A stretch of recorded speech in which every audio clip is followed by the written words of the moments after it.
Hello everyone around the globe and all of you in the higher dimensions. Feel free to join us here at the Mystical Awakening Studios in Hope Lake, Michigan. This evening we have a very special guest with us who I've had the honor to meet a few years ago. Since then we've had an ongoing, expanding friendship.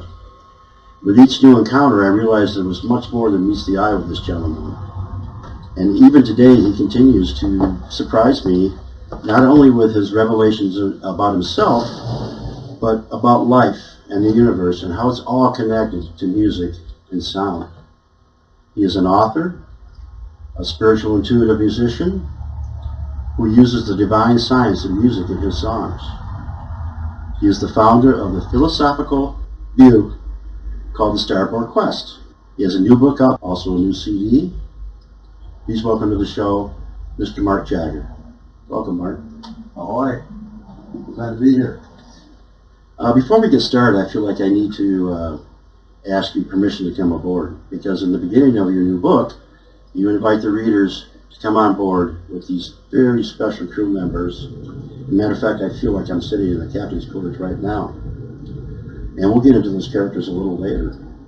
But first, can you tell me how the concept, the Starboard Quest, came into the shipyards of your consciousness? And now that it's all built and ready for its maiden voyage, what does it all mean?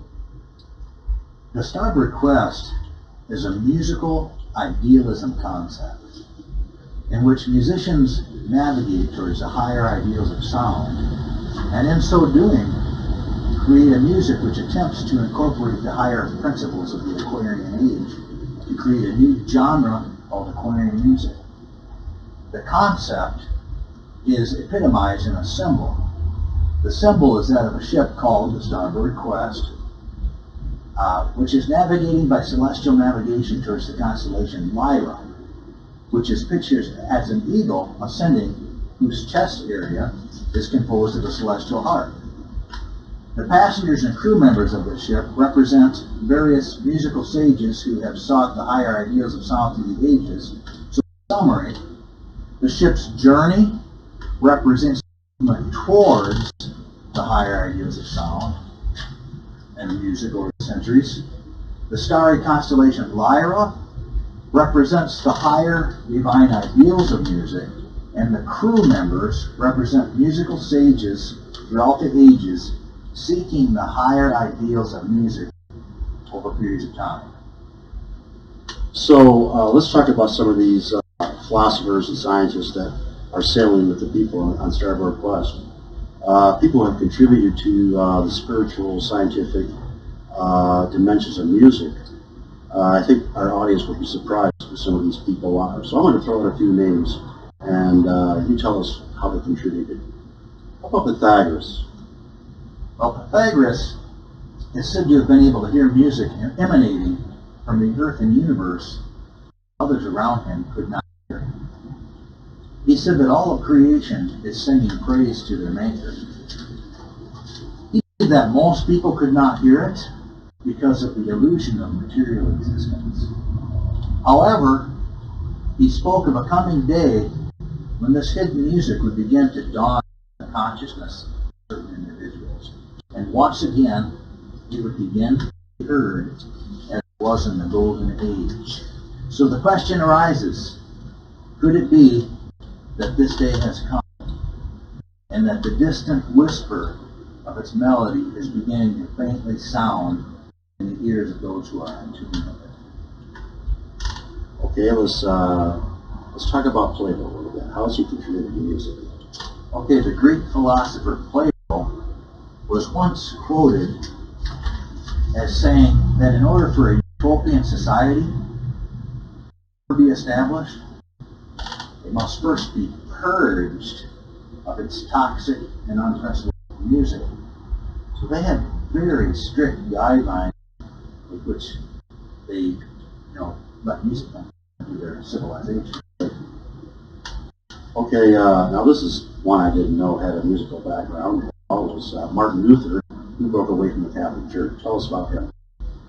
Martin Luther believed in sonic exorcism, that evil entities can be driven away by harmonious music. Interesting.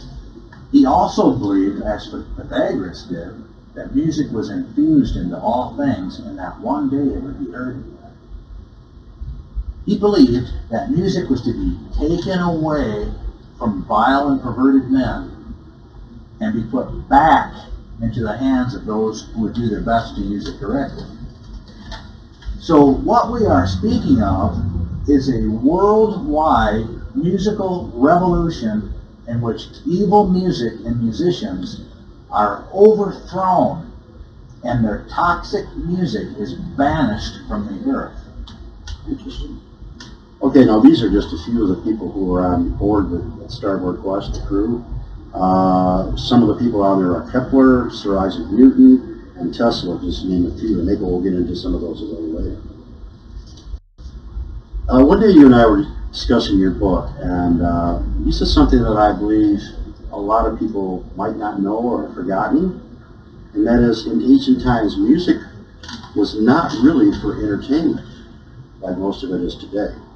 Yet it was considered a science and meant to explore our spiritual and intellectual rights. Can you elaborate on this some more? Yeah, there were many different stages, and in fact entire civilizations, entire groups of people who didn't see music as a frivolous pastime, good for nothing but entertainment. Right. They seen it as a sacred science. For example, in ancient China, they believed that music should follow universal law.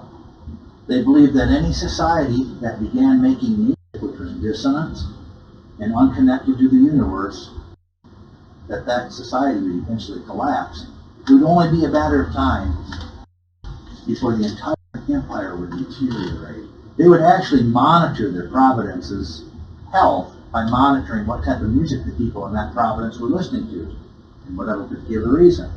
The Greeks had similar beliefs. They only used certain modes for certain purposes.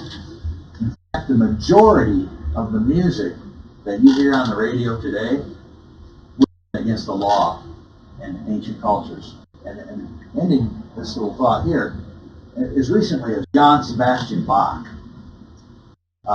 he very much viewed music as divine. When a member of Bach's orchestra was complaining that a piece of music that Bach had written was impossible to play, Bach's response to this man was to ask him something like this: why should I be concerned with what you are capable of playing as a human being when what I am trying to do with music is to communicate with God? Nice. Very good. When people come into our store here at Mystical Awakenings, I often have music on in the 432 hertz. It's called the angelic vibration, whatever. Can you explain to our audience what the 432 hertz tuning means? The significance of the 432 hertz tuning is that the ancients even tuned their instruments in ways that were compatible with creation. For instance, their instruments were tuned at 432 hertz rather than 440 hertz, which is a standard concert pitch in the modern day. And in India, the 432 hertz tone is called Saja, which means the father of all others. So among the Sufis, it is said that he who knows this tone knows the secret of the universe. What is significant about the 432 hertz tone and how it is connected to the universe is that, for one, it's connected to the mathematics of the heavenly bodies. Let me give you a few examples. The diameter of the moon is 2,160 miles, which is 432 times 5. Oh, wow. The diameter of the sun is 864,000 miles, which is 432,000 times 2. The amount of years that it takes our sun to travel through the 12 signs of the zodiac is 25,920 years, which is 432 times 60. Oh, wow. A healthy human heartbeat is 60 times a minute, which is 864,000 beats a day, which is 432,000 times 2. So as you can see, that number shows up a lot in the mathematics of the universe. There's so many examples, you know, it would take volumes probably to write them all out. It's kind of like everything's divinely tuned to that number, right?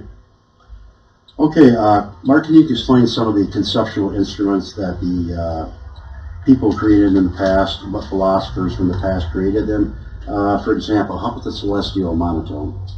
In the 1500s, a man named Robert Flood conceptualized a musical instrument called the celestial monochord.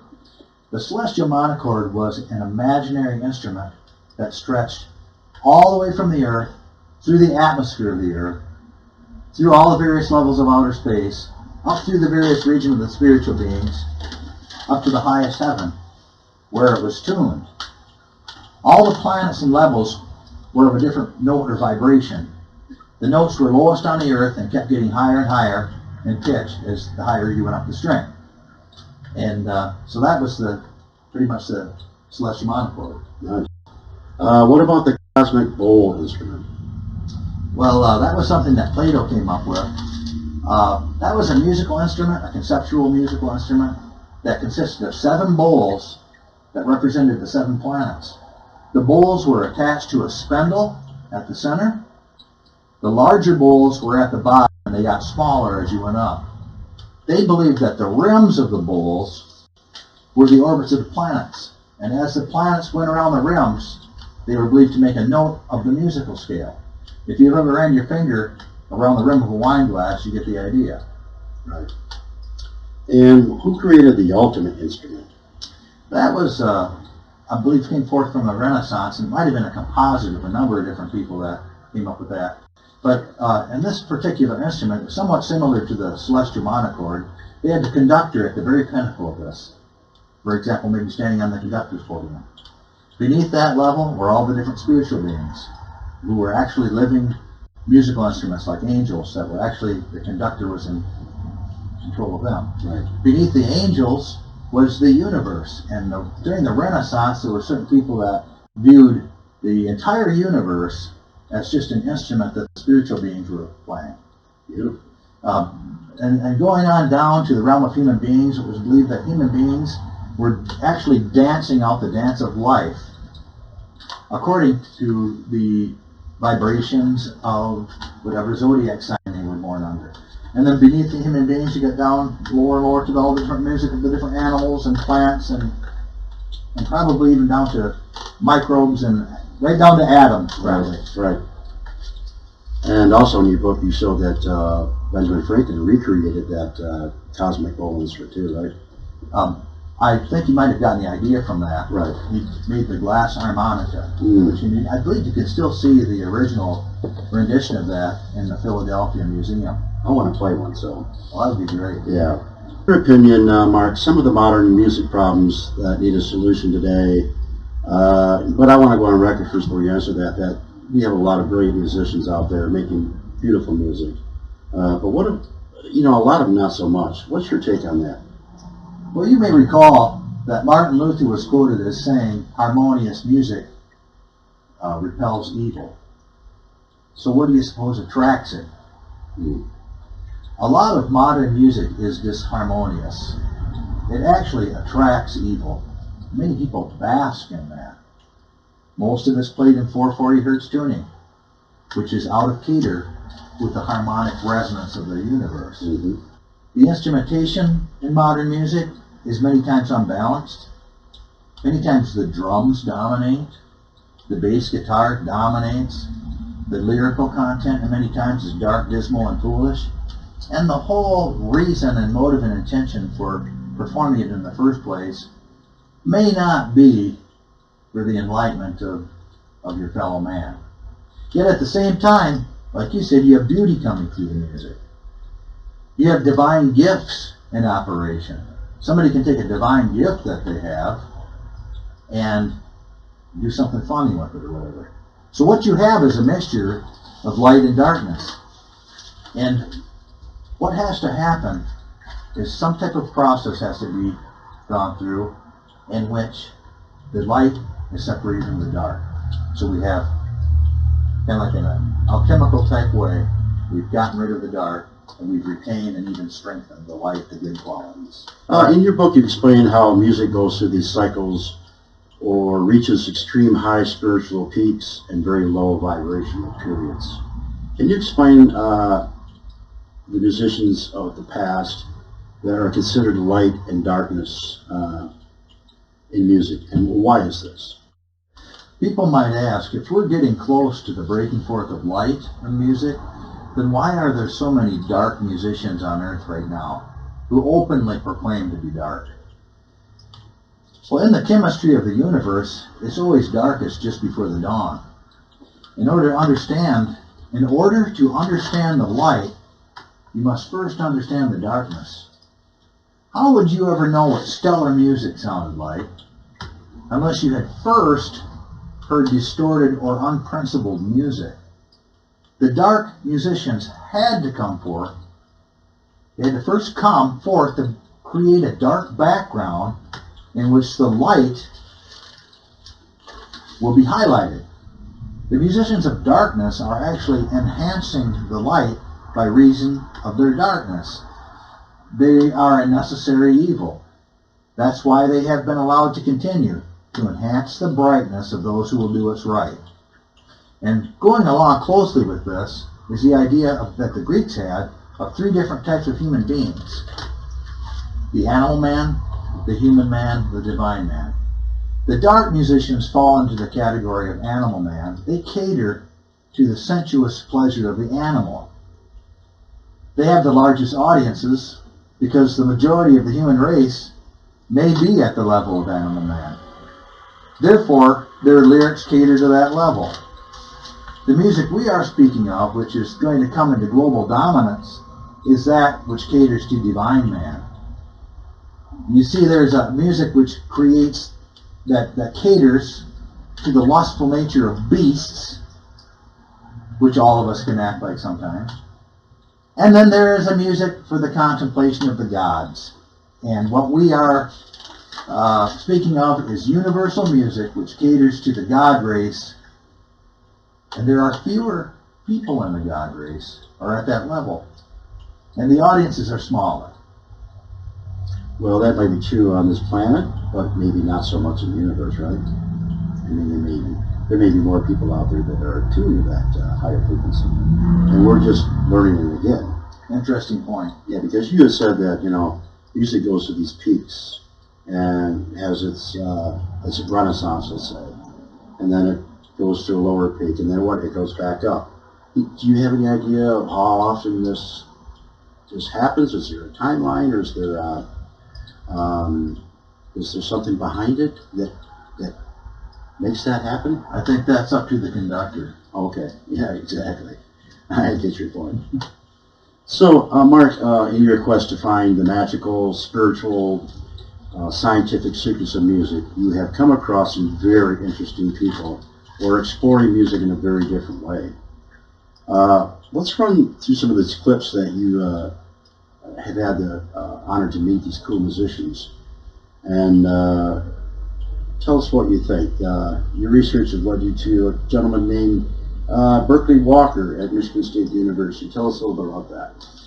The capacity in which I talked to Berkeley Walker was an unofficial one, and I don't know that he's a musician or not, but he's actually a biologist, and I went to the labs at Michigan State University, and one of the Starboard Quest compositions was played for plants in the lab, and in an uncorroborated experiment, it appeared as if when the composition was being played, the plant began absorbing more light. And this can even be seen by looking at a graph that they sent us, and so it's pretty neat. So let's take time to look at this clip.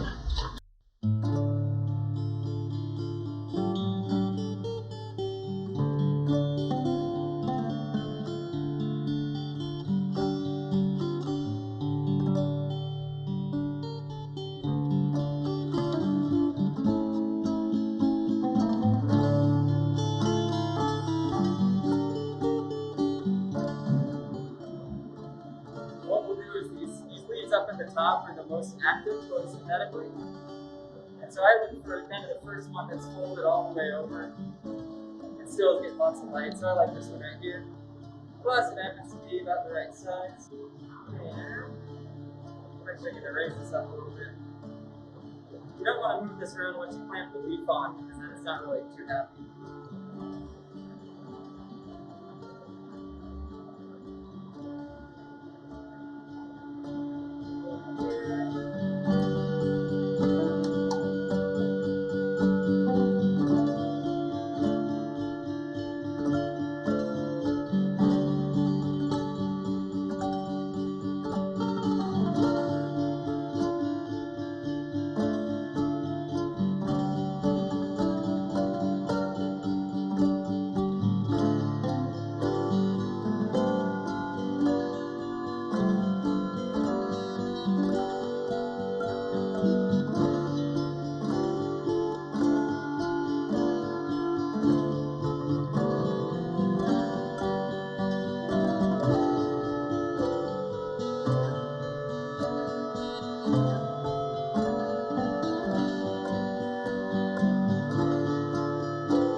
So I believe the second clip we're going to run is by a gentleman named Tom Wall, and this is amazing. Mark, do you have something to say about this before we run it? Well, Tom Wall hooks up a special machine to plants, and which registers some information coming off the plants. And the plants are actually making music, and then Tom plays music with the plants. This is incredible. Let's roll that clip.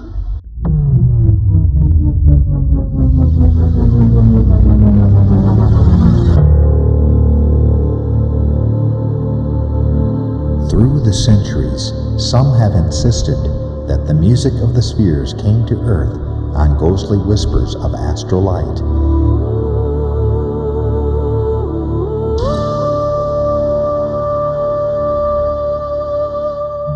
The flowers and plants on Earth received the light and joined in the universal symphony. Biologist and musician Tom Wall studies the interaction between musical frequencies and botany life.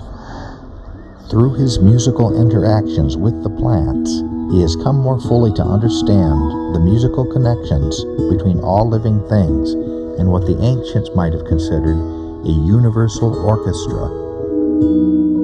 Well, it turns out the forest has birthed a new genre of music, and that genre of music is called Florganoleptic music. Now, Florganoleptic music is music that is generated by plants through the aid of an electronic device that takes electrodes, and you hook one up to the root, one up to the leaf, and then through that, the electromagnetic variations of the plant are registered, and then through the wave pattern that they can take from that, they can assign musical notes, and then from those musical notes, we hear music.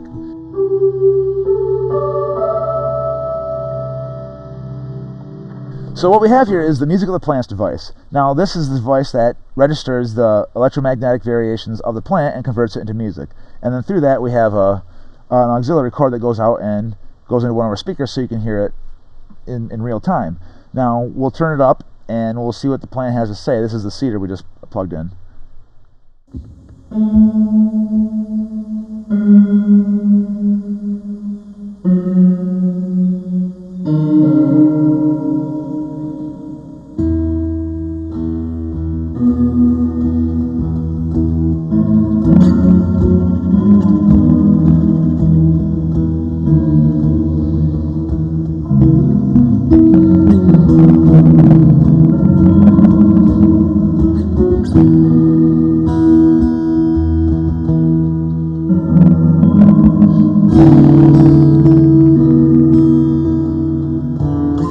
You'll hear them start playing, they'll be pretty ambient, pretty quiet. But then, most of the time when you start playing along with them, they get real excited and they start playing right along with you. So it's really interesting to see how this works. But it seems that they enjoy the accompaniment of people playing along, and that's part of the guise of the Florganoleptic genre, is that humans and plants play music together.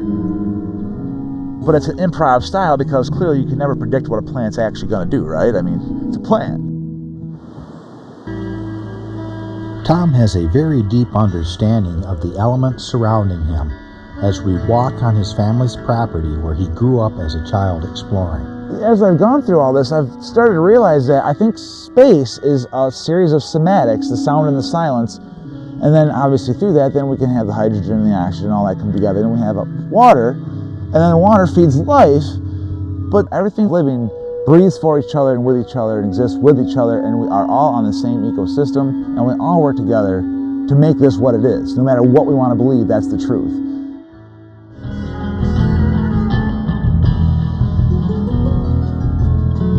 Tom also plays in the band he founded called Cosmic Knot. He and the band have been recording music with plants in the studio.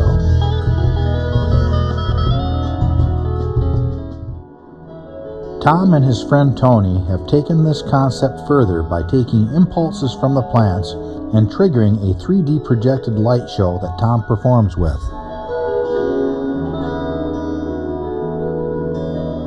Tom Wall has a lot to teach us with this new music genre called Florganoleptic.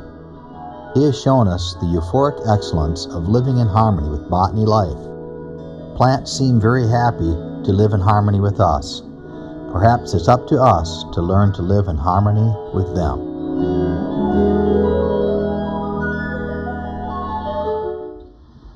Now this next clip is very near and dear to my heart because you know my wife and I and our dear friend Mike Smith put on the Michigan UFO Contact Convention. And what this guy is doing is absolutely fantastic.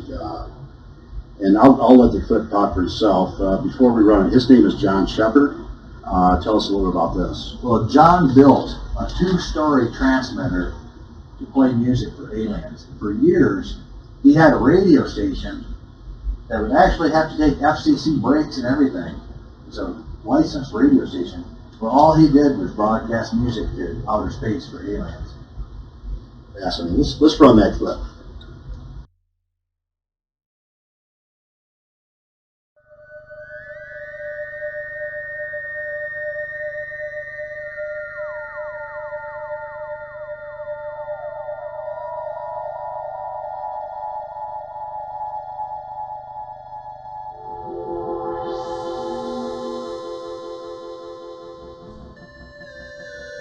There seems to be within man a universal musical code, as if it is a higher language written into the very fabric of our DNA.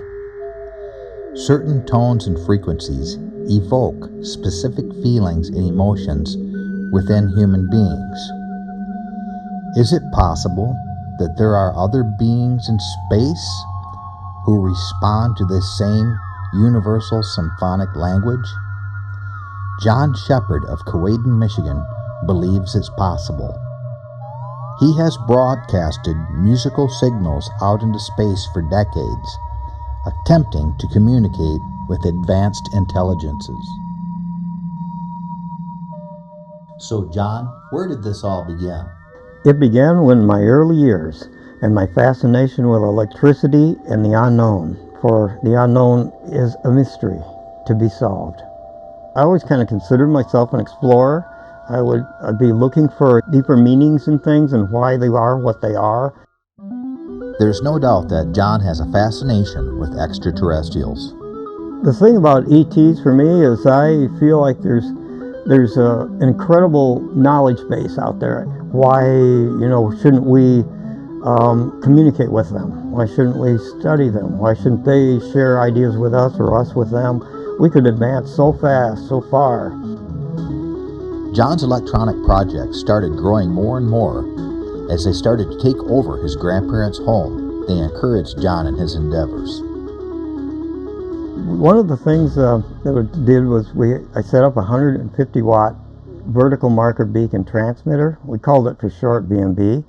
And the device was designed to send out binary tone codes, 16 different notes that were adjustable, and they would run 24 hours a day, these tones, and they'd be sent out electronically on the ULF band into the ionosphere to try to home these extraterrestrial devices or beings in.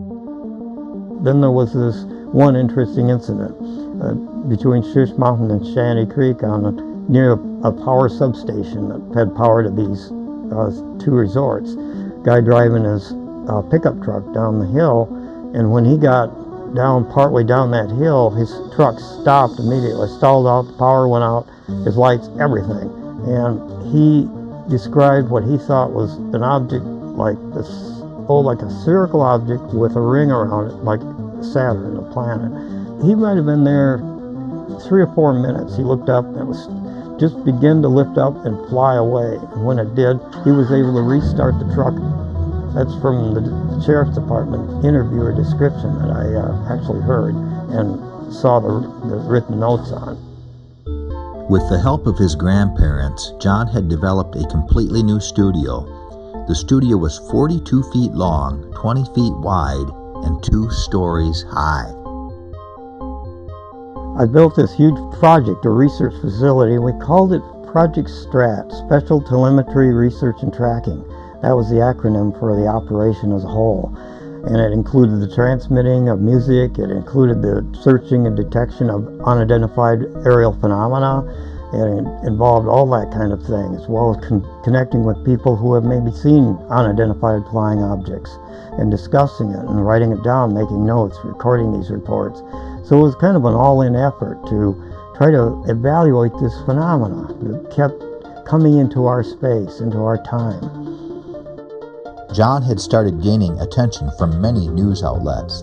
People who were in the news business or in newspapers or what have you, the media, became interested because one would tell a story and the media would pick up on it. So there'd be this little flurry of activity.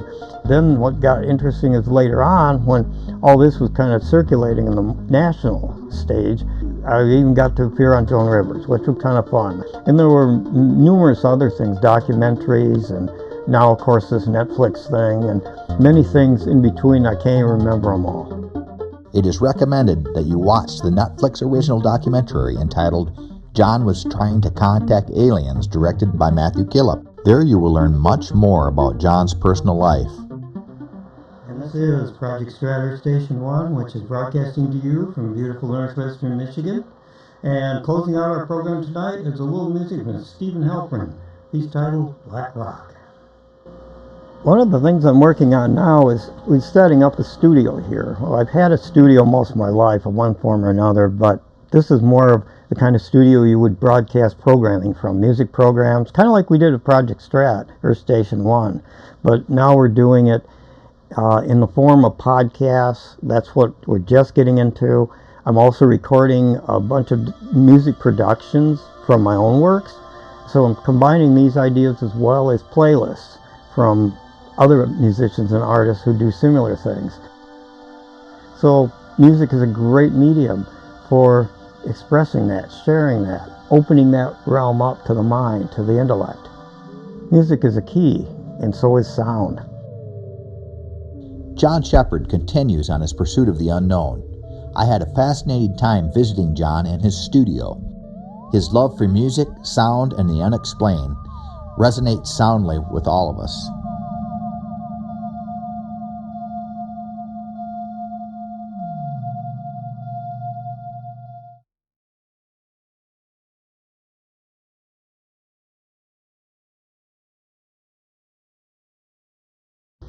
So, what are some of the solutions for some of our modern day music, in your opinion? Well, in my opinion, what you have with modern music is that you have a mixture. You have both good and bad. Back in the days when they burned records and things like that, they did that for a reason, and they probably had some good points. But also, I believe they threw out the baby with the bathwater because there's also good mixed in there. Right. So what needs to be done with modern music is that it needs to be ran through a process which will remove the darkness and strengthen and enhance the light. I'd like to show you a symbolic illustration to show you what could be done in a process of music chemistry to remove darkness and the light. You know, in my opinion, it's really not the musicians all the time. I think the people who run music, some of the people that run the music industry, don't allow musicians to be creative. You know, they have too much control, and they decide what's going to be played in mainstream, music. And unfortunately, there's a lot of musicians out there that don't get heard, and because they're not playing what they want. So I see this improving, and I see this changing. And during the 60s, they had good people in the music business, but somewhere along the line it changed. I agree with you. Like I said, not all musicians. It's just there's a lot of beautiful music out there, but I think it could be much better. Well, one of the ways of doing that is what I call musical alchemy, where you take the music and you run it through a 7-step process, which is using some of the same terms for symbolic purposes as what was used to turn base metals into gold when the alchemists used to do that type of thing. Right. So there's a whole chart in the book that will show you these 7 steps, but they're not an actual process that's being done. It's just kind of worded in that way so you kind of understand what's going on with that. Yeah, your book really touches on the number 7. Of course, there's 7 notes in a scale, and the 8th one is repeating the note. So you have a lot of good examples in there how 7 is very sacred when it comes to music and sound. Well, I have another thing for once music has been ran through this chemistry process that I explained in the book. there's another process, another descriptive tool that I call the 8-level pyramid of sound. But 7 levels of it are building the thing up. It's incorporating beneficial frequencies. And then on top of that, you build with Pythagorean tuning. You have, rhythms that are compatible with the universe. You have natural sounds. And there's a graph of that too in the book that kind of explains that process. And here it is right here on the screen for you now. Right. The thing I think your book really talks about is, you talked about it briefly, but how everything makes music. Even the planets make music. And Kepler talked about that, right, in the musical spheres. And I just think it's amazing that everything emits a frequency and a sound. And even though we can't hear it with our human ear, instruments pick it up. And like you said, Pythagoras could hear it, and other people could hear it, but most people can't. But it's just so beautiful. The universe is singing. That's what I'm saying. And once we tap into that and hear the beautiful music of the universe, I think music's going to change forever. Mark, can you tell us how the Starboard Quest musical compositions have gone beyond just strictly musical compositions? Sure. The Starboard Quest compositions all have special elements placed in them. There are special timings, rhythms, pulses, and tunings placed into the recordings. These are symbolic microcosms of things going on in the universe. But an important point to remember is that we don't want people to think that what is being claimed is that the Starboard Quest compositions are some full manifestation of the coming epiphany of whatever. What they are is they're an experiment. They're subtle hints, cryptic messages, as if the barriers between the dimensions are slowly deteriorating, and streams of light and sound are beginning to shine through the darkened corners of the world and make their way into compositions. Okay, can you give us some examples of some of these elements that go into the Starboard Quest music that is unparalleled from other music? Well, one that comes to mind right off the bat is the Symphony of Sonic Ascent. The song is an epic journey from the depths of the sea up to the level of the surface of the sea, up through the atmosphere, the higher up into the atmospheres, up into space, and then to the very gates of heaven itself. And what has been done with this composition is, for instance, when you are starting out in the bottom of the ocean, there's sonar blips for the rhythm. Mm-hmm. There's the human heartbeat is there as a rhythm. You continue to ascend up through the sea. There's whales. You splash through to the surface. Then you're on the sea of time. There's waves are part of the rhythm for this section of the song. Nice. You continue to go on, and it builds up into horsehoof beats, and then you're off, and you're heading up into the atmospheres of the earth. And the rhythm that is used there are wing flaps, and you're going up, up, up, and even the birds that are in there, they're placed within the composition to where you hear the lowest flying birds sounding first until one of the highest flying birds is the eagle, and that's the last bird you hear in the composition within the music. And then you break through and you're into outer space, and we've got actually the rhythm of 2 pulsars that I believe NASA recorded interfused with one another, and you're going up through space, and then you're right up into the heavens, and there's choirs and all kinds of really euphoric, blissful type sounds. So we try to incorporate all these natural sounds and imageries into the compositions. Oh, beautiful, beautiful. And I enjoy that song very much. Is there maybe one more you want to just tell us that you might have used something like The Forest Told a Secret, or? Well, the Forest Told a Secret. We use cicadas as part of the rhythm. Right. The main rhythm for the piece is the drumming of a woodpecker. Oh, wow. A bearded woodpecker. Yeah. You keep going on. There's frogs at one point doing bass, and just all kinds of different things like that. Very crickets interesting. singing. Yeah. I love it. Kind of like bringing to mind the idea of the music that is one day to further break into the people's consciousness. But all we can do right now is do little symbolic representations in recordings, because what's coming that we're speaking of is far beyond anything that we're probably capable of doing right at this point. Yeah, I got you there. It's just a hint towards it, you know. Yes, very nice. And you'll enjoy the music of Starboard Quest, trust me.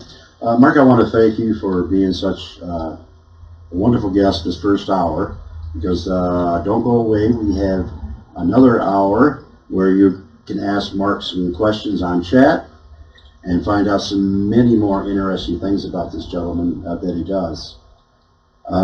So as we leave for the break, I want to play some music from Starboard Quest, one of my favorites that I played at the UFO Contact Convention. The song is called Deep Calls to Deep, and after the song, we'll be right back. Thank you, Mark. Thank you very much.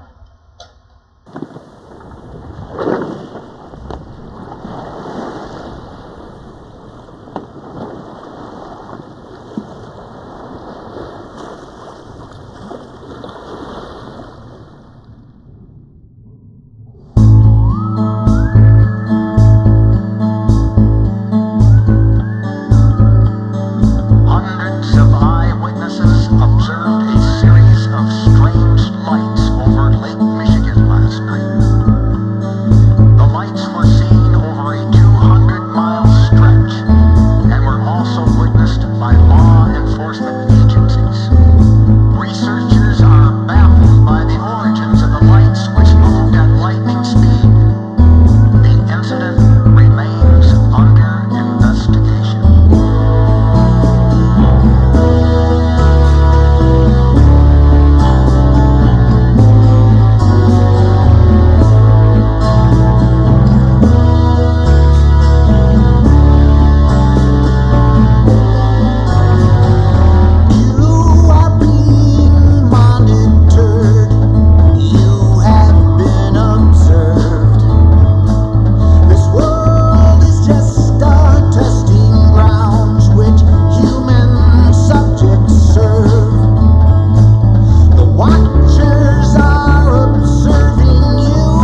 Hi, Mark.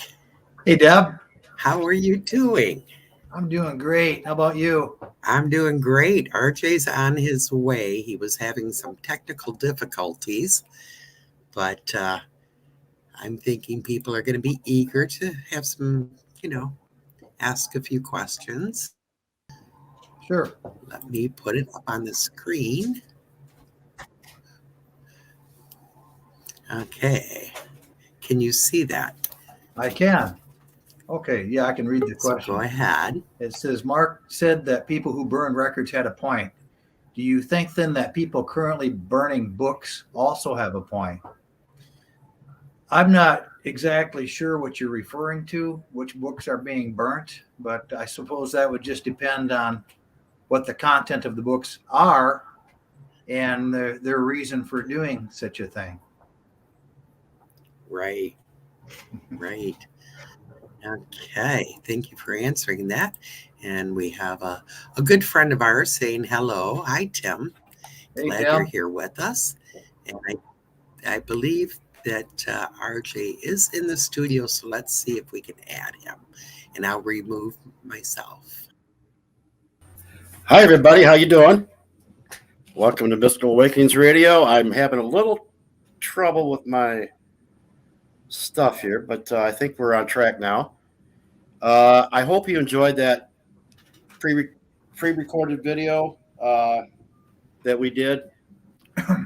I want to give a big shout out to Sean Soper, who filmed that and did all the editing and the graphics on it, design. If you want to contact him, you can contact him on his website, soper.design, or you can check him out on Facebook on Soper Graphic Design. So hi, everybody. How you doing, Mark? I'm doing great. How are you, RJ? Good. Can everybody hear us okay? Let's see if I can get the chat up here. Yeah, let's do this. All right. That's better. Anyway, here we are. Our guest is Mark Jager, and his concept of Starboard Quest is simply amazing. He's an author, a spiritual, scientific musician who's trying to take music to a different level. And we became friends a few years ago. And is like I said in the videos, I found out more about this guy. It was just amazing. So, Mark, how can people get a hold of your music and your books? We want to get that out there now. Okay. Well, first of all, any electronic media that you have, whether it be Spotify, iTunes, Deezer, Pandora, I'm on all the electronic media. Just look up Starboard Quest. And then there's a website, starboardquest.com.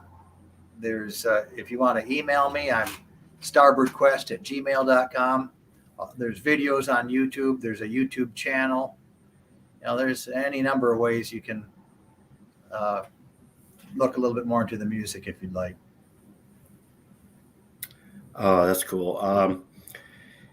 Now, like I said, this guy, he does more than that. He's an author, and most of you might know him, at least in Michigan, because there's probably not a town that you can go into that doesn't have his other books.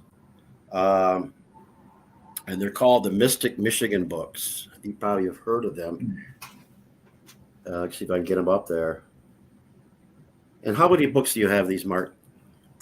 There's 7 Mystic Michigan books. There's a Mystic Michigander. There's 2 Cryptic Michigan books, the Telltale Earth, and the Hidden Hand. So there's around a dozen. And you started that back in what, 1995, I believe? Yeah, in 1995, the first Mystic Michigan book was written.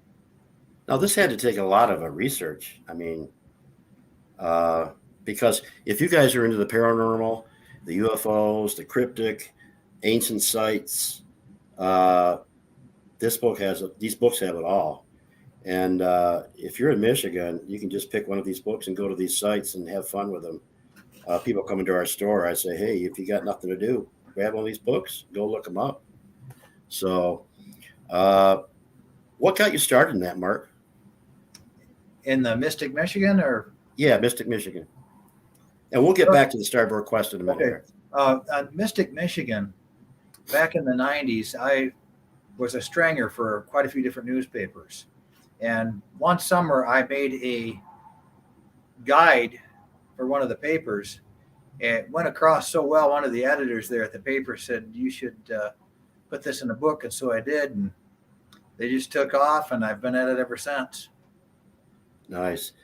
And like I said, it must take a lot of time, a lot of research. But like I said, it's got a lot of cool information in it. And they're fun to read. I remember when I got my first one, the first edition, it was for Christmas. And I was all in. And I expected one every Christmas. I wanted those books. And as I got out and traveled around, I found them at stores, and I started buying them. And believe it or not, even before I knew you, the first one I had was autographed by you. So if you guys get a chance to check these out, man, they're really cool. And you'll look at Michigan in a different way. And we got Aaron here. Good evening, Mr. Jagger. Your video and your music is absolutely fascinating. I'd love to know if people use it with the energy healing modalities like Reiki, and what their experience has been using the two together, such as wonderful grounding energy. Well, hello, Aaron. I don't know. To tell you the truth, I hear from different people around. Nobody's ever actually told me that they're using it for that. But I guess they might very well be doing that. I'm not sure. If they are, I know nothing of it. Right. Oh, sure. It's like anything. I mean, when we do healing here at the store, I mean, we put on music, and it definitely can be used for that, for sure. All his music, if you saw the video, you can see all the energy that goes into it. What's involved. It's not like somebody just sits down and plays guitar and starts singing. We were talking about that earlier, Mark. There's a lot that goes into this music. And I encourage you to go to his website and listen to this music. And do you explain on there that some of the stuff that you do in the music on your website? Yeah, there's a whole section on the website, and it's called the liner note section. And you can go on there, and it'll show you the different components and elements that go into the compositions. Right. And again, this is to we're trying to point out here that his music and like those music clips that we ran, those other people, there are people out there really striving to bring music to a different level. And you and I talked about that it's something that's coming, that's coming, but it also might be something that's already there that we are rediscovering, right? Yeah, if you look back at some of the old conceptions of the ancients, they believed that all of reality was a musical instrument. Everything at the different levels was vibrating in a different way, and each was a note on the scale. Right. And here's his video or his CD. You want to check that out? Oh, here, go this way. There. Starboard Quest. So you being a musician, you've had the chance to come across some pretty cool people that are in the music business. And I think our audience will recognize these people. You had conversations with Paul McCartney and Daryl Jones, the bass player of the Stones, right? So tell us a little bit about that. Well, if you want to hear an excerpt of the McCartney conversation in which I spoke to him about music from dreams and the spirit world, you can just go on YouTube or go into the Facebook page for Starboard Quest and just type in on YouTube, Mark Jager asked Paul McCartney questions. And you'll be able to see some of that. As far as Daryl Jones, we talked a little bit, believe it or not, about a place called Idlewild over by Baldwin, Michigan, which used to be a black performance area where a lot of the great black musicians would come and perform back, years ago. Right. And I've talked to others here a while back. Had a little bit of contact with Chris Martin from Coldplay, and sent him to the website, in which I talk a lot about Music of the Spheres on the website. So about a year later or whatever after this, I don't know how far afterwards, Coldplay came out with their latest album, and it's called Music of the Spheres. So I don't know if if he is influenced by that or what. Yeah. So it'd be interesting if he was. I can't say that that's where he came up with the idea, but it was kind of interesting to me. And there's others. Yeah. Me too. Aaron wants to know again how she can get your Starboard Quest CD. Well, you can maybe buy one from Arjay. Actually, everything's online. If you have Spotify or iTunes or Pandora or Deezer or any of those electronic media, you can listen to them on your phone. You can go to YouTube. Go to YouTube and just put in Starboard Quest. I know if CDs aren't a big medium these days, as far as that's not how most people listen to their music. You can order one from us even if you want, but right. I just recommend going online because the quality is pretty good, especially if you have headphones. Wear headphones and turn it up a bit. Yeah, so Aaron, you can go to the Starboard Quest website, and all of his songs are on there, and listen to them. But if you want a CD, you can still get one of those too. But yeah, very nice. So I'm also a musician. I should say. When I was in 4th grade, I started taking piano lessons.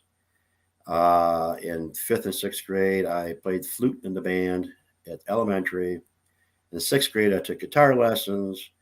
In the 7th grade, I wanted to play drums. I got my first little drum set. And in 8th grade, where I was in my first band. And then in high school, I got tired of the drums and took up the bass and started writing music and got with some people and got some more people. And I really, I worked my butt off trying to make it in music. But unfortunately, it was during the late 70s when music was changing into disco and things like that. So I just gave in and played in bar bands during the 80s, and then wanted to get back into writing music. So I bought a bunch of equipment, starting about 1990. I was working with my brother, and finally, I just got discouraged with the whole thing. I guess I do miss it, but it wasn't spiritual enough for me, Mark. I wanted to write some spiritual music like you do. And that's why I really admire that you're doing this and carrying this on, because,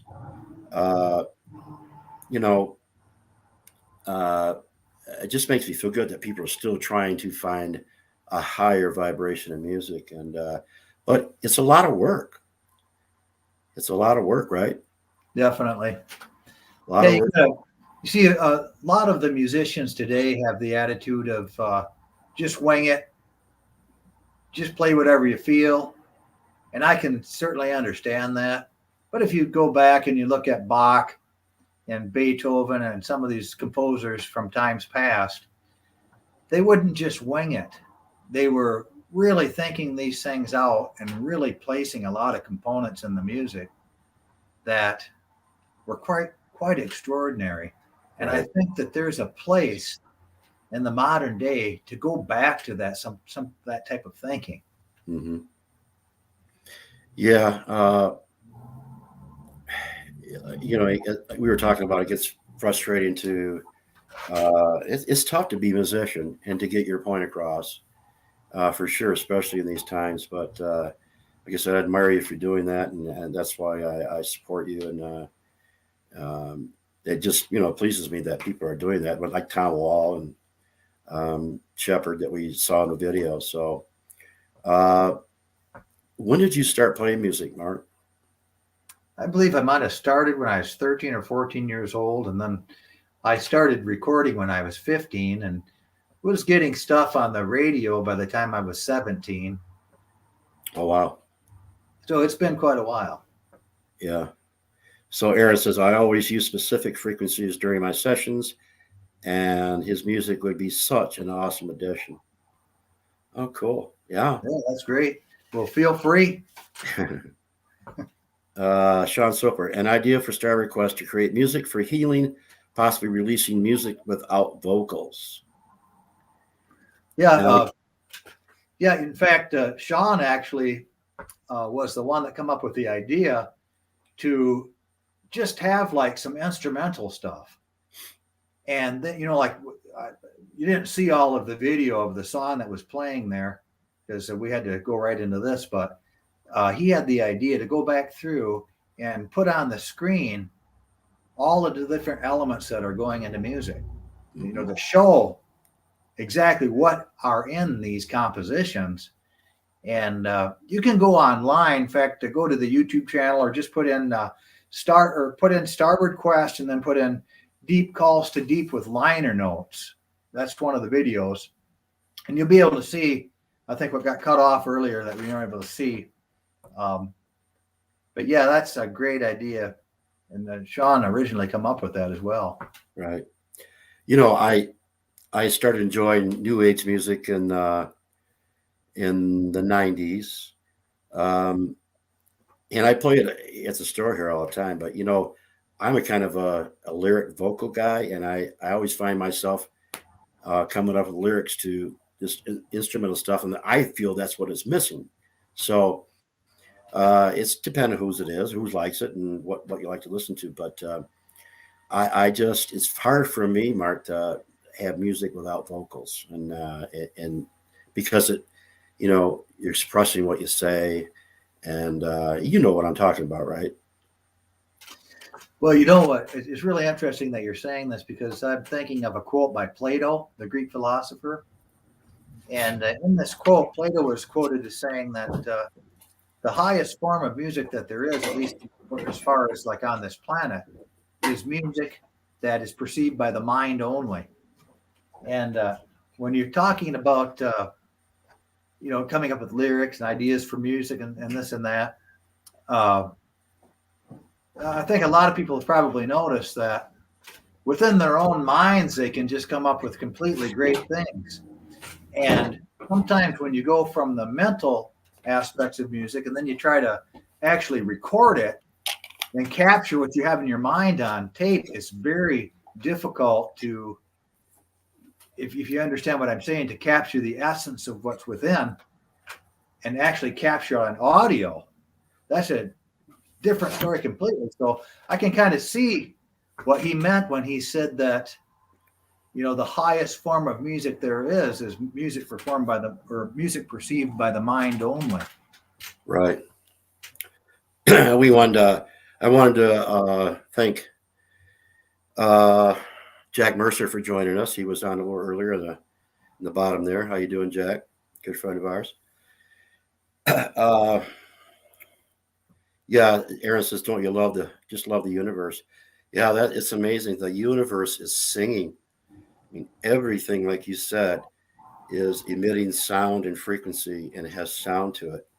And yeah, in fact, if you go to the book and you look up some of the charts of Johannes Kepler, the great astronomer, he had our whole solar system laid out as an actual orchestra. He had the biggest planets like Jupiter and Saturn. He called the bass instruments. I believe he had Earth and Mars as tenors, no, maybe it was Venus and Mars. Anyways, Earth was like a soprano, I believe it actually was, and then he had Venus as the alto. So it's really great that they were recognizing this thousands of years ago. In fact, even before that, it goes back to Pythagoras and the Egyptians, and there's legends that the Egyptians even received some of their musical ideas from Hermes Trismegistus. Oh, wow. Yeah, and we were talking about that book in the video, your book, by the way, Starboard Quest, and we only touched about a fourth of that book. What's in that book? There's a lot of great information. And if you're just interested in music, it gives a great history of how music started in our time. But if you're a musician, I call it a must read. And also, if anybody out there teaches music is listening to this program, I would recommend that you actually get the book and use it as a teaching tool in classes. So it's that good. It's the information and it's amazing, and it's also a very easy read book. The way you put it out there, and I just think it's a must read for all musicians and everybody really, but especially musicians and people who enjoy music, and it can be used in a educational curriculum program. So do you agree? I believe that some of the concepts took a very long time to understand, but once Sean Soper, who helped me lay out the book and created the graphs, once he got that work done, it took these very complex concepts and just condensed them into a form that probably a child could understand. Right. So where are you heading now, Mark? What are you got any plans for, you're still writing music, right? Yeah, we're in the middle of working on something right now.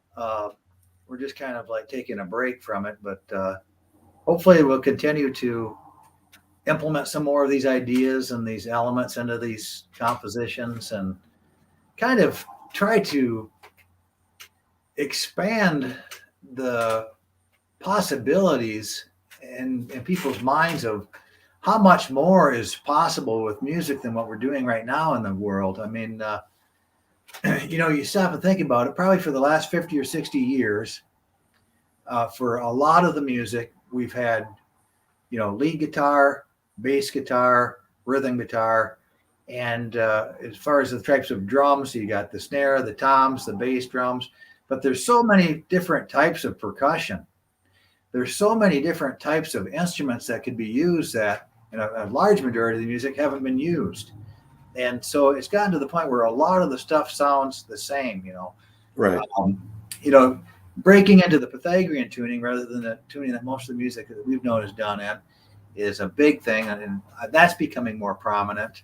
But I think that we need to head back more towards the ideas that the Chinese had, that, they had this idea that any music that was not composed with a direct connection to the mathematics of the universe was not really ideal.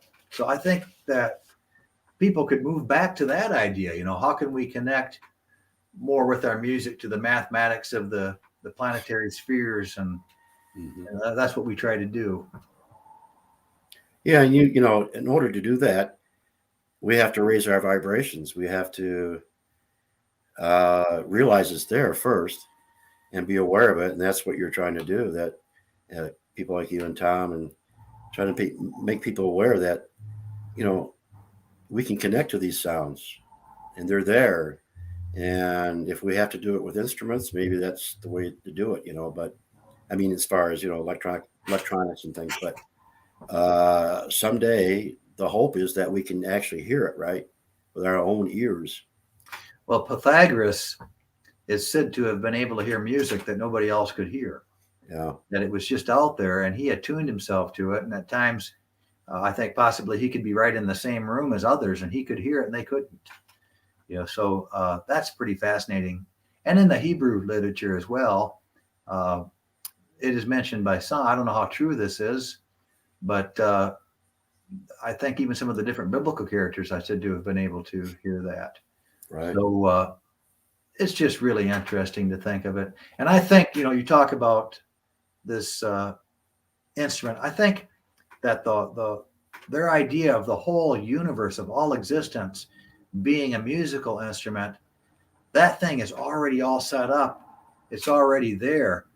And it's not as if we're concentrating on this and it's something that we're trying to see brought into manifestation as far as creating it. I think that it's already there, but we just have to connect to it. An individual's consciousness that it is, Yeah.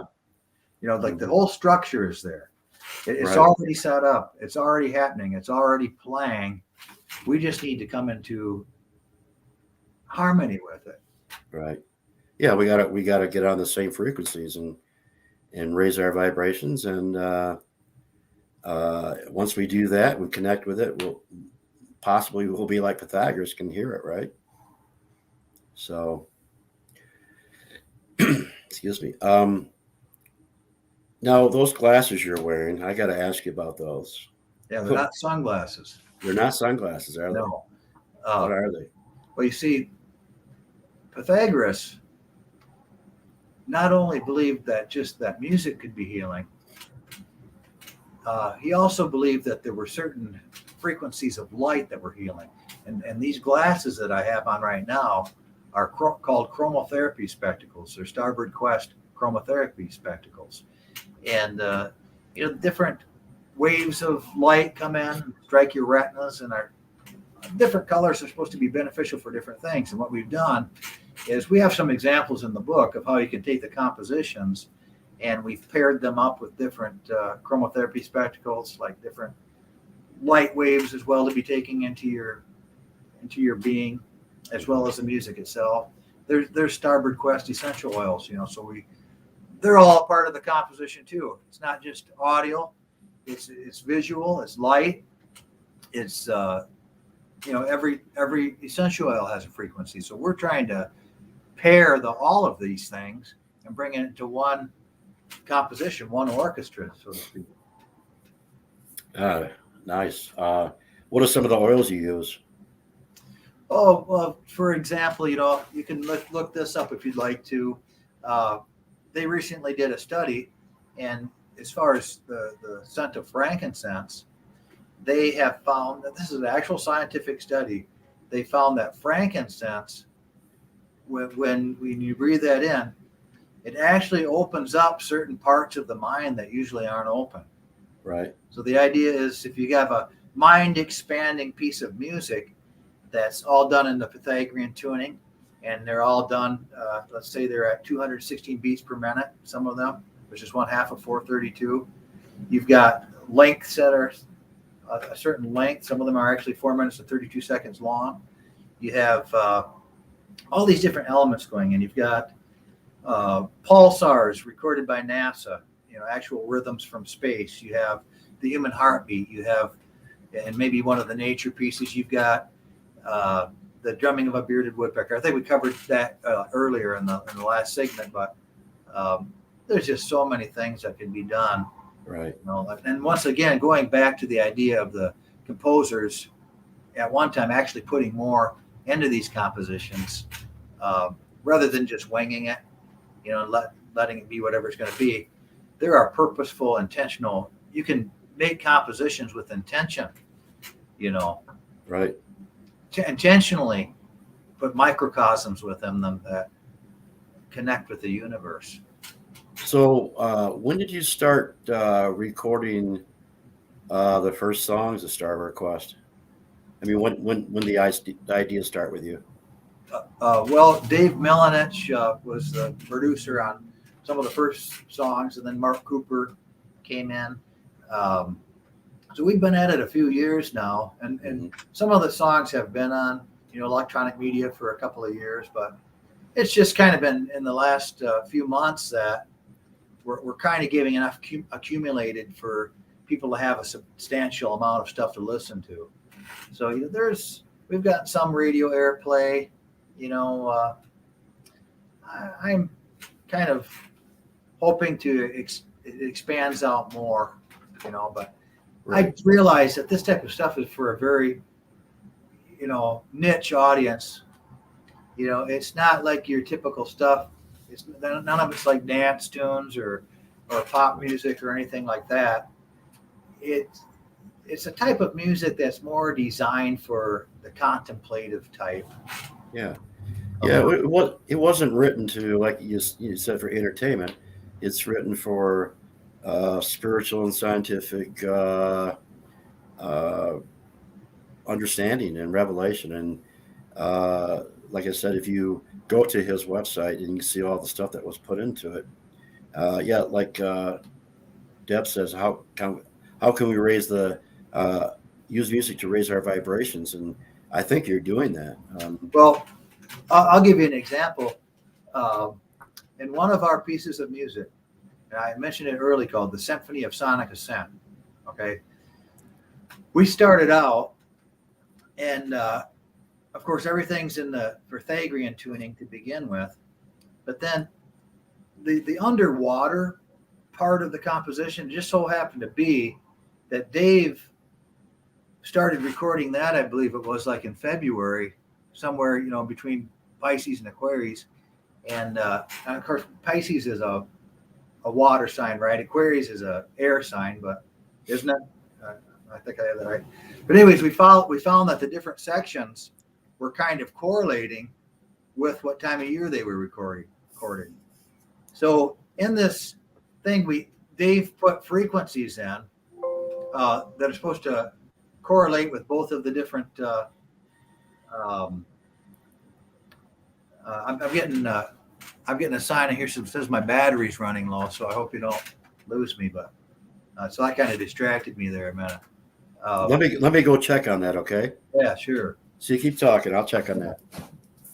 So as far as raising the vibrations, we put in there, Dave put into these things different frequencies that were supposed to correlate 3 different frequencies for each chakra. And as you're rising up from the bottom of the ocean in the composition and going higher and higher, he kept raising the frequencies to match each of the frequencies that are supposed to correlate to each of the chakras. And when you get to the heaven part of the composition, he had the crown chakra frequencies within the composition. So there's probably quite a few things to do, and I guess experiments are going to kind of show us what more to do. Anyways, we're looking for did you get it figured out? I think so. Okay. It doesn't say that it's running low on a battery now. So. Okay. Yeah. I'm just hoping I'm in the right. Okay. It went off of there. Okay, good. Yeah. So yeah, that remains to be known. That's just going to have to be something that a number of experiments will bring the answer to. Hello, Beth. How you doing? Good to have you on. We got Christy. We got some people on here. Thanks for joining us tonight. Brenda. Of course, Sean joined us. Gary. How you doing, Gary? Gary Davis. Yeah. Thanks for joining us. So I'm curious, when you went into the studio, how long did it take? Was it a long process, or did it come together really smooth? Or well, there was quite a delay with the Symphony of Sonic Ascent. That's got a lot of stuff in there. And I believe just that one recording took 9 months to get everything into. When you're trying to do a lot of these different things, you can't really just wing it. Like when you're doing intentional things, like putting different frequencies and such in, and we got a lot of natural sounds in there. Everything's according to a certain timing. You got different rhythms and stuff like that from natural sources. They ought to be placed in there. So yeah, it's quite time consuming. And I'd say probably for the 12 songs that are on the CD that you have, and they're online too, It took probably 3 years to get 12 songs together. Oh, wow. Not like you're just sitting down with a bunch of people and you're just winging it and whatever comes out, comes out. Right. These are very intentionally done pieces. So I'm curious, of course, you worked with other musicians in the studio. Did they kind of give you the look that one guy gave back and what the heck are you trying to do here? Well, sometimes when we were working on stuff early on, I guess I hadn't really given, the vision of what I seen going into these things to people. Right. And I'd get questions like, well, why does that, what are you doing? Why does that have to go in there? Like, why do we have to be so meticulous and tedious about this? I mean, not understanding the process, sometimes, there'd be a boredom and questioning, why are you going to this extent to put all of these different elements in here? So there was a little bit of frustration in that way, in those regards.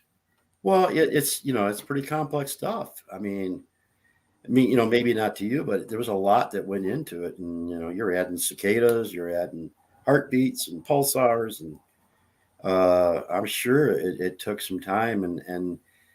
And when you went into the studio, did you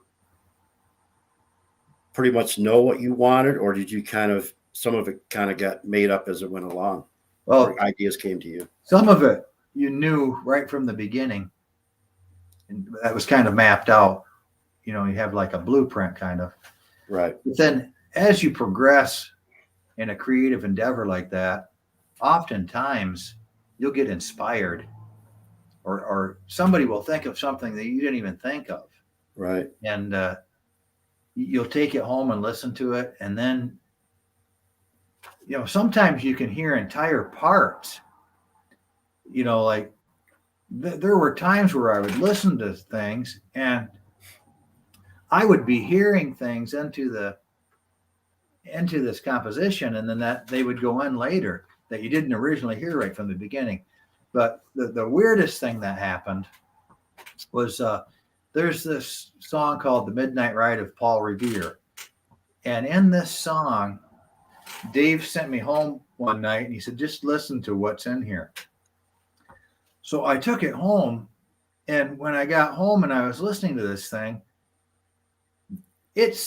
I would take a lie detector test. All right. I would have, you can, if you want to, get a sheriff down here or something and have him bring his polygraph test. I would take a polygraph test live to tell you that this is the truth. It sounds a little bit far-fetched, but I went home and I could hear what sounded like phantom voices singing on this recording that I have no knowledge of Dave putting in there. And it sounded like deep voice, the songs about the Revolutionary War and the colonial days, and there were colonial instruments used, and it's more like an epic movie soundtrack music. Right. And there was this one point where it sounded like these deep voiced soldiers were singing, like soldiers used to sing as they'd march off to war, like maybe like with, deep voices. There was something like that showed up on the tape, and I have no idea how it got in there. Right. If I really listened to it, I could probably hear it to this day. Oh, you can still hear it in the music, huh? I know right where it's at. You see, later there was like some choral type sounds that were purposely put in. But before that was done, I heard what sounded like deep voiced, quite a large number of deep voiced soldiers, it sounded like, kind of as if they'd sing when they were marching off to war. Well, there was one frequency put in there that was the 864 hertz. And you might want to I'm not going to go into all that, but I don't know. I just wondered, when that frequency was played, did it open up some type of a doorway Yeah. where that could come through on the tape? It was Oh, absolutely. bizarre, you know. That particular song, you know, it wasn't planned this way, but I realized later that we started recording it on George Washington's birthday. Oh, Or wow. what that year was celebrated as George Washington's birthday. Right. Very cool. Anything else on your other songs that might have happened like that, or? There was one incident, and it wasn't at any place where we were recording, but I had come home one night, and I was in my house, and we had a wood stove, and this particular night I was down in the living room by this wood stove, and I fell asleep on the couch. And I'm not going to go into all the details of this, but I woke up, and I was wide awake, and I was sitting in the house, and suddenly I heard emanating from nowhere, or actually it sounded like it was upstairs in the house. Right. It sounded like it was coming from upstairs, and it sounded like a lady singing, like an opera voice. It didn't sound anything to me like some of this stuff that, you know, like maybe like Pythagoras or whatever, you know, these different people said that they heard. This actually sounded somewhat ghostly. And I also heard a sound of, you know, you ever heard it when wind would blow across the top of a pop bottle or something, like say? Oh, yeah. Oh, yeah. Well, it sounded like there was a number of these pop bottles or something like this sitting around. It was like they were blowing, like something was blowing across these in harmony. And like one of those flutes from Peru. What do they call those? I don't know, but it was just, It was bizarre. And I sat there, and it was probably 45 minutes. The next day, and I was just sitting there. I thought, I know that I'm hearing this. Like I say, I'd take a polygraph test. You know, you can put me on a lie detector. I wouldn't just make this up. Oh, I believe you. I believe you. I heard this. Yeah. And the next day, when I talked to other people in the house, nobody had heard it. I mean, it was in like 3 o'clock in the morning. Oh, wow. And I was wide awake. And I was sitting up on the couch hearing this. So we got a question from Sean Soper. It says, Mark mentioned talking to others about dreams and music. Has he had any experience with inspiration from dreams? Well, yes, as a matter of fact, I have. Even here recently, and I know that this all sounds far-fetched. And if you go online, the conversation that I had with Paul McCartney was, I was asking him if he'd ever been inspired by music from dreams. And he said that it had happened to him. You just have to listen to the little clip on that. But even prior to that, even prior to talking to him about that, this had happened to me. And I can't really explain it. I think that it might be, I do think that there, in some instances, it's divine. I think in other instances, it may be your subconscious mind or your spirit. You know, just something coming up out of your own spirit or your own subconscious or whatever. And then I think sometimes it happens from the dark side as well. Right. So I think you just have to be careful about that type of thing. I had a time here just recently where I actually dreamt that there was, you know, like the old vinyl records. I dreamt, I believe it was a vinyl record was playing, and as this thing played, I was hearing these tunes, and it went from one song on this record to the next, and they were structured. They were like already written songs, you know, intelligent compositions, already all laid out with bridges and changes and everything, you know. Oh, nice. that I'd hear. And when I woke up from this, there is not one bit of that I could remember. I just remember it happening. Right. Yeah, I wish I wrote my dreams down a lot more because they definitely can tell you a lot. So you are still writing music, right? You still Yeah, I sure am. Yep. got new tunes coming? Good. Mhm. I can't wait. You also said that to me one day that it's going by so fast that it's hard to remember what you wrote, right? Because there's so much going on, and it's hard to play those tunes again. But some musicians I know when they get on stage, they don't play the one song the same way twice.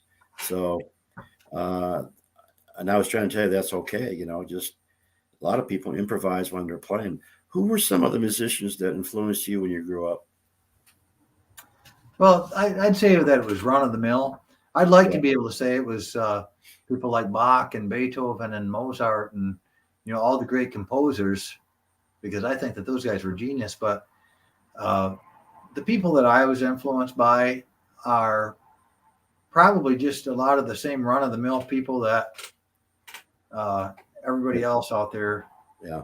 has kind of been influenced by. But I think it's time to step beyond that influence and step beyond the limitations of the different people that we grew up with and kind of get into this sphere, get into this realm of seeing more of the whole connectedness of everything and trying to tap into this whole universal music of the spheres. Right. I can tell you this is honest to God truth. After I read your book, and I got in the car and I turned on my regular station that I listen to all the time, I had to turn it off because I looked at music a lot different then. It brought back, I was like, wow, this is really what it's not about. It's much more. It should be much more. And I really had a hard time listening to radio now after reading that book. So definitely had influence on me in what music could really be, and Well, like, you're a unique person. So once again, um, it's going to be a real niche audience that will be interested in this type of thing. right, It's not your run of the mill stuff. And you'll find almost that like a lot of people are addicted to the heavy bass and the heavy drums, where the idea of the composers from the past was percussion was just there to highlight certain areas and then maybe just disappear from the composition for a while. yeah, It was used for a thing of power and change and things like that. You've got a lot of stuff now where it's just one hypnotic beat all the way from the beginning to the end. And just like I say, just a very limited type of percussion. You've always got the snare, the bass, the toms. yeah, And then so much of the music is only basically using one instrument, and that's guitar. mm-hmm. Hey, there's dulcimers, there's glockenspiels. Right. There's all kinds of different instruments you can be using. So you got to ask yourself, why has it been so limited for probably like 5 or 6 decades now? And there's some bands that are out that have kind of played the same types of stuff for like 60 years. So, there's just so much potential that's being missed out on. There's so many different elements that could be being put into their song. Yeah, and I've talked to you about this. I've always had this desire to record animals and use that as base, like the thumping of a gorella's chest and a grouse flapping his wings and like his cicada, like he used in crickets and bullfrogs. You use the bullfrogs in one of your songs, and like you said, same old thing, same old beat. But if you can combine them all together, you could come up with a whole orchestra of sounds. And I want to do this, but I'm getting older. So, but it just shows you that music's everywhere, and we can use different things to make different music. So I get Yeah, that. it's kind of, if when you really think about it, I think there's a section in the book where, imagine going into a forest somewhere, and here, locked away in this forest, are all of these hints and elements of a song that's been here for thousands of years. Right. And someone says, what about the sound of that Bigfoot makes? They can make some people sick. Well, that's been proven because they use a low hertz, like a 20 hertz, and they've proven that sound can really affect people's senses, and make them feel weird. So, I knew a guy named Art Kappa who lived in the Thumb area. If you read the Mystic Michigan book, he's in there. He's a Bigfoot hunter, and he claimed at one time he captured Bigfoot screaming back in the days of tape recorders. But right. I never did hear the recording of it. I asked him for it, and he told me he had lost it. So. Let's see, we got a question here. I think it would be cool to re-explore deeper working on the composition with Arjay. Yeah, I'm trying to talk him to that. He's a busy man, so. Well, I'll tell you what. I think it would be really cool to put a blueprint together.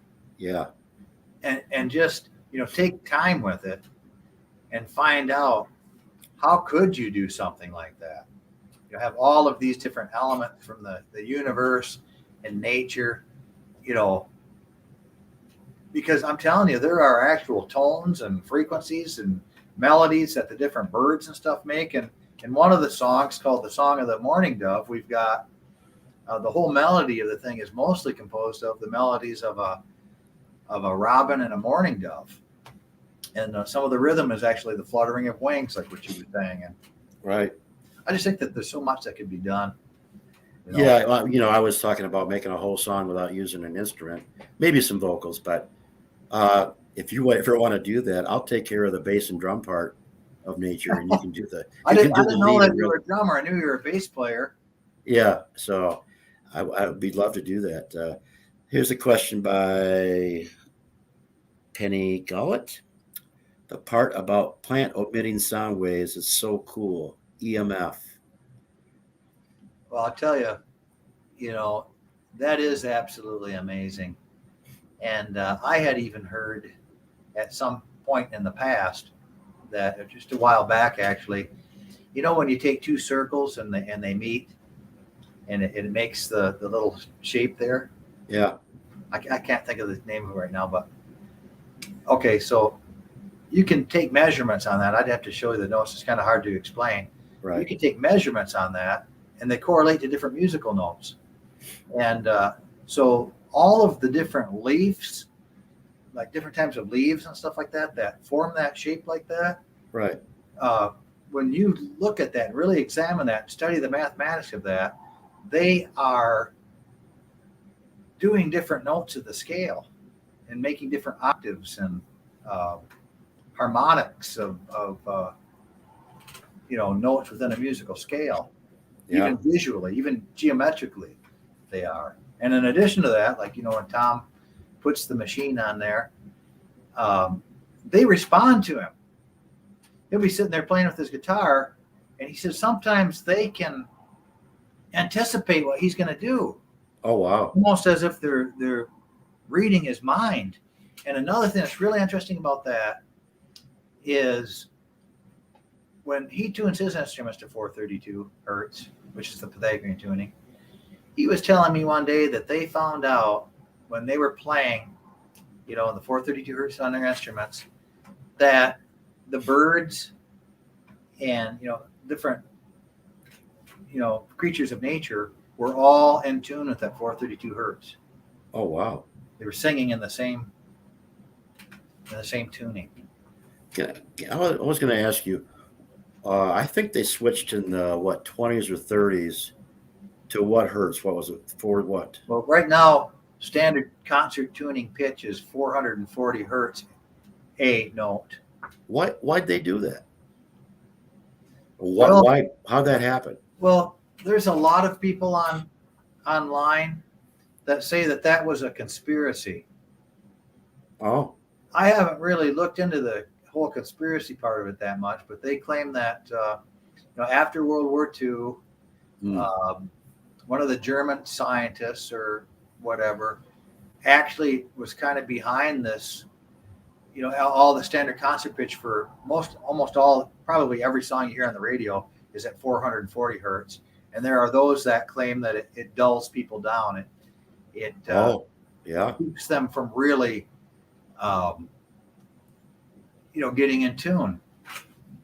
I haven't studied that enough to know how much truth there is to that. All I know is. But you know what? That makes perfectly sense. I mean, that's why they did it, for sure. Well, one thing that was really interesting that happened is early on when Dave was going with one of the bigger distributor companies in the world that electronically distributes music across the world. Yeah. He sent one of our songs in, and it wasn't originally going to be called Starboard Quest. It was originally going to be called Octave 432. And you know that company, and I won't name their name because I because we can't really. Loud. Yeah, we can't, right? They said, we will not distribute any of your music anywhere on any of our platforms if you have that number and the title of what you're calling yourself. So you got to ask yourself, what was it about that made them have that idea? Why was that forbidden? It just kind of seemed kind of fishy to me. Absolutely. I mean, it's all about, they don't want us to raise our vibrations and get back to that universal tuning, and that comes directly from source. So in my opinion, that's what it's all about. So but people like you are doing that, so I appreciate it. It's an attempt. Yeah, it's an attempt. Exactly. Not saying we've arrived. We're just trying to head in that direction. Right. And I commend you for that, for sure. But as far as the conspiracy things you're talking about, I have no idea if somebody's done it by a conspiracy or, what the reason is for it. But it seems a little bit odd to me that somebody would make such a big deal out of, we don't want anything associated with our electronic distributing company if you're going to have that number and the title of what you're calling yourself. Jeez. I want to welcome Nikki to the show, and John Kennedy, a good friend of ours in the UP. Thanks for watching. And hello, John. Yeah. John is a paranormal investigator, among many things. And when you were talking earlier about, trust me, all our audience on Mystical Awakenings understand that what you're talking about is not anything far-fetched, and you don't need any lie detector test or anything like that. We're all attuned to that stuff. So it's not far-fetched. It's not science fiction. It's real. It's spiritual. So who else we got here? Anybody? We got Penny and Ruben. How you doing, Ruben? Forgot about you. He's down in Texas. Hey, Ruben. We got, of course, I mentioned Beth, and her husband, my brother, is, I believe, in New Mexico right now, and they are checking out some cool stuff. Yeah, we got Alexa. Who else we got here? Christy. Thanks for joining us tonight. We really appreciate it. Okay, where were we? We talked about what are some of the other things you do in life? You do a lot of things. You're obviously on the road a lot, right? Yeah, well, I like to explore different places. We recently did a couple of Mystic Michigan television shows. In fact, some of the clips that you've seen tonight were from the Mystic Michigan television shows. Mark Boardman did a great job on the videos Right. for the shows. But I'd like to explore. I like to look into these types of things. It's just amazing to me that, like for instance, in the Mystic Michigan books, you find there's 3 different places you can go to where your car will look like it's rolling up a hill and defying gravity. Oh, wow. There's 5 different lighting phenomenons. There's stuff out in the forest. There's stuff under the Great Lakes. There's a tree up in the Upper Peninsula where there's vibrations coming up out of the earth. They feel that there's an underground whirlpool underneath the tree that's sending vibrations up. Some people have claimed that they've been healed just by touching this tree. To me, it's amazing, as I've written the Mystic Michigan books, just all of the stuff that comes out of the woodwork, and these things are things that it's like they were left there thousands of years ago. Mm-hmm. And all of a sudden here they are, and it's just, there's no end to them. It's just amazing to me. And now this whole music thing, and finding out that everything is musical, and the stars are exhibiting musical properties, and the animals are, and geometric shapes, and we live in a universe of awe. It Right, really we is do. an incredible place. Now you've got one of those machines, I forget what they call, where you put like salt on it and play different frequencies. Yeah, And they make geometric shapes, right? yeah. Hi, Rhonda, how you doing? Called a cymatics instrument. Yes, cymatics, yeah. Well, it consists of a steel plate on a square box, and you take sand and you sprinkle it randomly all over and then you could run different tones of different frequencies and things through this, and it'll vibrate this plate. I'm sure a lot of you have probably seen this before, and it will turn the sand, the randomly scattered sand, into geometrical shapes, and it's amazing. If you go online, you go on our website, starboardquest.com, there's videos on there. And one of the videos is from Dr. Hans Jenny. And he talks about these cymatics instruments. And you will see, I believe it's on that video, how random sand on this plate and these tones come through. And I'm telling you, these tones shape like double-winged dragonflies perfectly. Oh, wow. They will shape all kinds of different ferns and botanical shapes, perfect geometric shapes, and it's tones, frequencies that are taking the sand and arranging it in those patterns. And on this video, there are even places where it looks like they are like human forms almost are forming. And to me, it's just amazing that, and they figured out, they've discovered the stars are doing this. There's videos you can go to and see even online where every star is emitting a tone, and when these tones are run through the instrument, they're shaping different shapes. Oh, wow. See, you got to remember that basically when we are eating any type of food, okay, where has that energy for the plants come from? It's come from space, right? Right. Through photosynthesis and stuff, they are drawing in this light, and all of these different plants come out a different shape, correct? Yep. They find that different shaped fruits and vegetables and such will all I think, okay, that it's not just the sunlight that they're absorbing. There's millions of stars out there, and they're all exuding frequencies that are coming down through space. These plants, I believe, are absorbing that. And when you are eating an apple or whatever it is you're eating, you are basically absorbing into your body stellar energy. Right. And there's there's certain foods that are shaped a certain way that if you eat that food, it will help your body parts that are shaped in that exact same way. You see what I'm saying? Oh yeah, definitely get that. So my question is, when you're eating that fruit or vegetable, whatever you're eating that has taken in the stellar energies, and then that helps that certain part of your body, are you simply just absorbing that stellar? You know, because we're made from stardust to begin with. Right.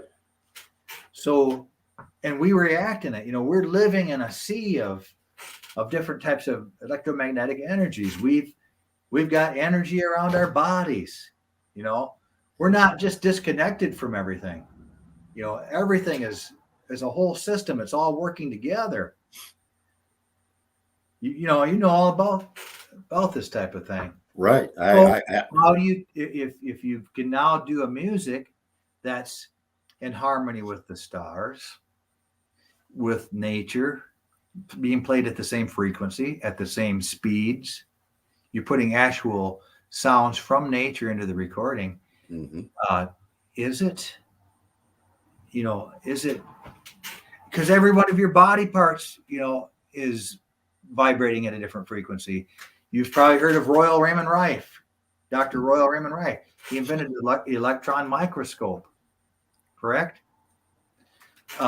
He studied all of these different frequencies, and he discovered that every virus has a certain frequency or vibration that will destroy that virus, and it won't hurt anything else around it. Similar to the way that a singer's voice can shatter a champagne glass when it reaches the same resonance as the glass, but nothing else around it is hurt or affected.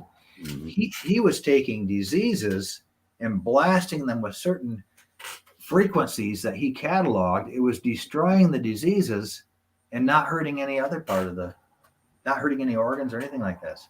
So I think a lot of, you know, and there are already in the medical field, they're doing different, you know, they're using different types of, you know, sound therapy. Yeah.